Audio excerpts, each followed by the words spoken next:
لا إله إلا الله أشهد أن محمدا رسول الله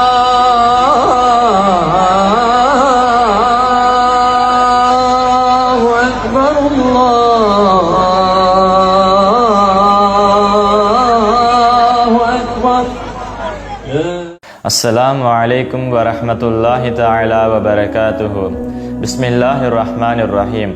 விசுவாசிகளே, உங்களுக்கு நோன்பு கடமையாக்கப்பட்டுள்ளது என்று கூறிய இறைவன் அந்த விசுவாசிகளின் தன்மைகளை அவனுடைய அருள்மறையாம் திருமறையில் மிகவும் திட்ட தெளிவாக குறித்து காட்டியிருக்கின்றான். எனவே விசுவாசிகளான ஆண்கள் மட்டுமல்ல, பெண்களும் அல்லாஹ் ரசூலின் கட்டளைக்கு கட்டுப்பட்டு நடக்க வேண்டும். அந்த விசுவாசிகள் தொழுவார்கள், அவர்களுக்கு வழங்கப்பட்ட சொத்துக்களில் இருந்து அந்த சொத்துக்களை வழங்கியவனின் திருப்தியை நாடி அவர்கள் வாரி வழங்குவார்கள் என்று இறைவன் கூறுகிறான். புனித நோன்பு காலத்தில் நாம் சதகாக்களை அதிகமாக வாரி வழங்க வேண்டும். இன்றைய காலகட்டத்தில் உலக நிகழ்வுகளும் இதனைத்தான் மிகவும் திட்ட தெளிவாக குறித்து காட்டிக் கொண்டிருக்கின்றது. உதாரணமாக அமெரிக்காவில் நிகழ்ந்த அந்த காட்டு தீயினால் ஏற்பட்ட அசம்பாவிதங்களை சற்று நேரம் சிந்தித்து பார்க்க வேண்டும்.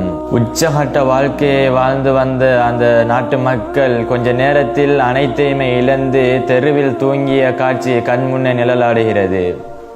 அதே போன்றுதான் பலஸ்தீனத்தை எடுத்து பார்த்தால் ஆயிரக்கணக்கான பெரியவர்கள், சிறியவர்கள், தாய்மார்கள், இளைஞர்கள் போன்றவர்கள் மரணித்திருக்கின்றார்கள். அது மட்டுமல்லாமல் ஆயிரக்கணக்கான சிறியவர்கள், அந்த இளைஞர்கள் போன்றவர்களின் உடலுறவுகள் இல்லாமல் ஊனமுற்று இருக்கின்றார்கள். அவர்களுடைய ஊடுகளான இடிந்த நிலையில், உடைந்த நிலையில் இருந்து கொண்டிருக்கின்றது.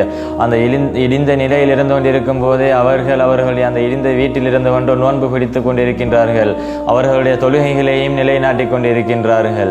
எனவே அன்பான இஸ்லாமிய உறவுகளே, அல்லாஹும் அவனது ரசூல் நாயகம் ஸல்லல்லாஹு அலைஹி வஸல்லம் அவர்களும் ஏவிய கட்டளையின் பிரகாரம்படி ரமலானுடைய மாதத்தில் நாம் நோன்புகளை நோற்று நல்ல இபாதத்துகளில் ஈடுபட்டு ரமலானுடைய மாதத்தை நல்ல இபாதத்துகளை கொண்டு சுன்னத்தான் அமல்களையும் கொண்டு சிறப்பிப்போம்.